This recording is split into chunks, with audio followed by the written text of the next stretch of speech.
All right, so in the next square here, we're going to be doing wet on wet, meaning applying wet paint to a wet surface. So if you watch a few tutorials of different watercolor artists working on paintings, some like to wet the background, some just use wet paint on a dry background. A wet background just makes the paper damp. So when you do a wash over top of it, it kind of melts into the background a little bit quicker. Okay, so I'm just dipping my brush into some water and I'm just adding some water to this section.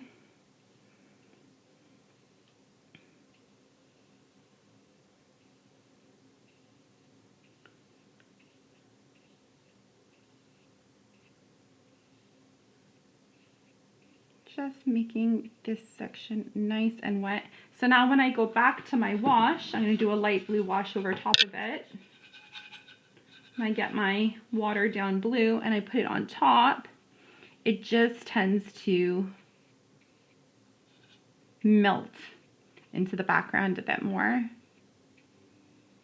So remember when we were doing the top wash, maybe halfway through you found that, you know, your brush ran a little short on paint and you went back to recharge your brush, and by that time the background was dry and then it was a bit harder to move your wash around the paper without it getting splotchy. Well, this is a nice way to ensure that your background stays damp so that you can rework your wash a little bit longer.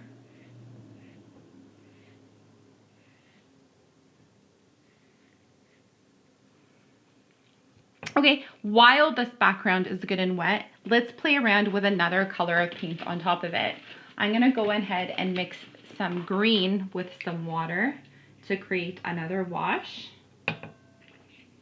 Okay, this time I'm gonna put my wet paint on top of wet paint and see what happens.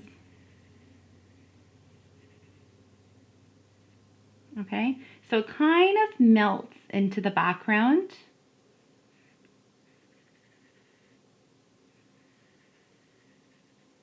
Get kind of a soft line.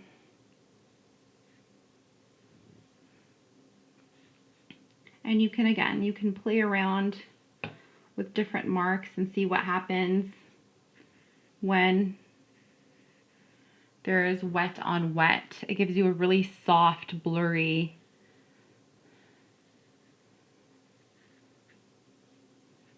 line.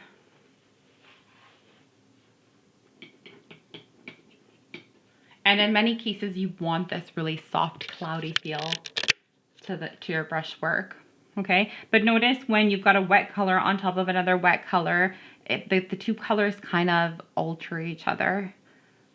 So the green isn't so intensely green anymore because a little bit of the blue is coming into it.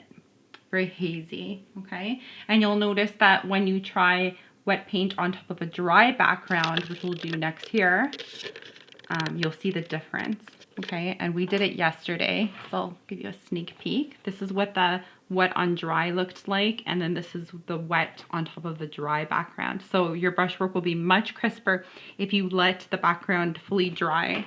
So while this is doing its thing, let's go next door and try this again over here. Except this time, we're not gonna wet the background. We're just gonna take our blue wash.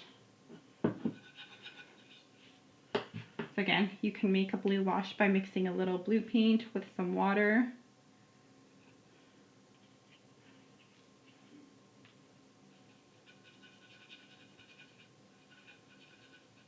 Okay, this time I'm going to do the wash over top of a dry surface. So you'll see it starts to absorb into the paper quicker, right, because the back is dry.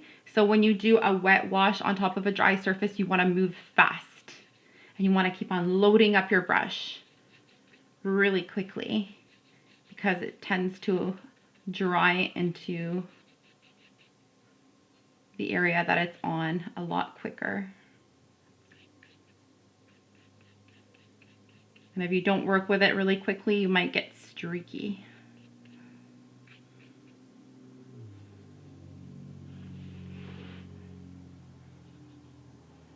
Okay, so again, if you want that nice consistent background, sometimes wetting it a little bit helps.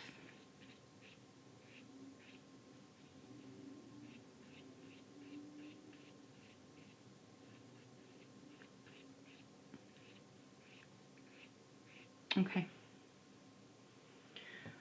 So what you might notice too is that I did my wash on a dry surface and the color is a little bit deeper as opposed to when I did it on the wet surface. I found that the dampness of the background kind of had the paint disperse a little bit more too. So the tint is a touch lighter here. Okay, so this time I'm gonna let my background completely dry. I'm gonna go ahead and cheat and use my blow dryer. You don't have to, you could just give it a good 10 minutes and take a break.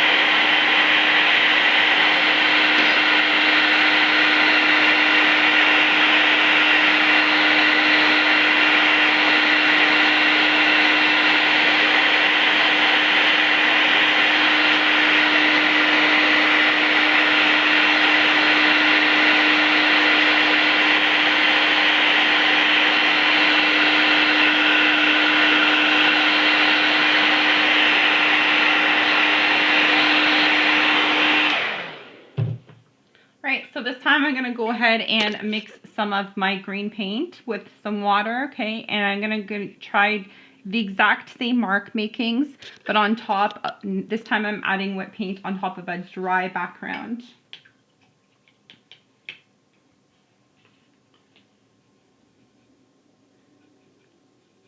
All right, so let's see what happens. I'm going to try to mimic my brushwork from here.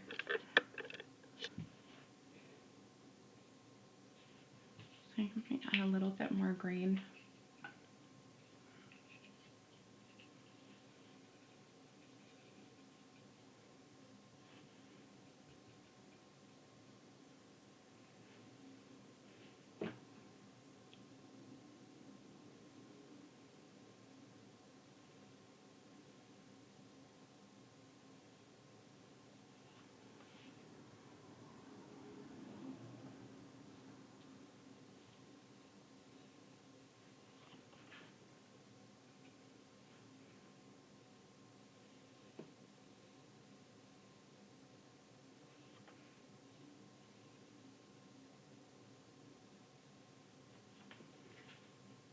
Right, so notice how clean and sharp my brush lines are.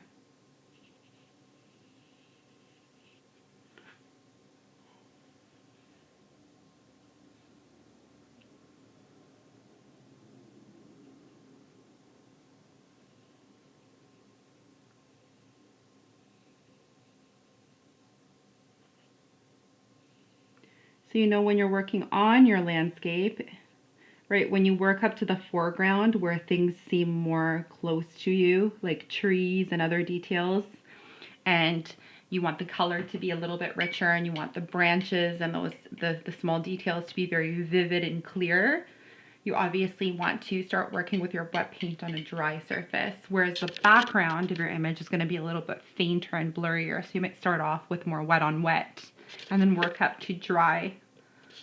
Okay, so same look with both in terms of the textures and the marks that I attempted to make, but wet on wet gave me a much more softer edge to my brush work, and here I've got a nice crisp line. Okay, so we applied the wash onto a dry background, then we let that wash dry, then we did some wet paint on top of that dry background, where here we did a damp background with a wet wash, and then while the background was still damp, we went ahead and added some more wet color to it. Okay, so big difference.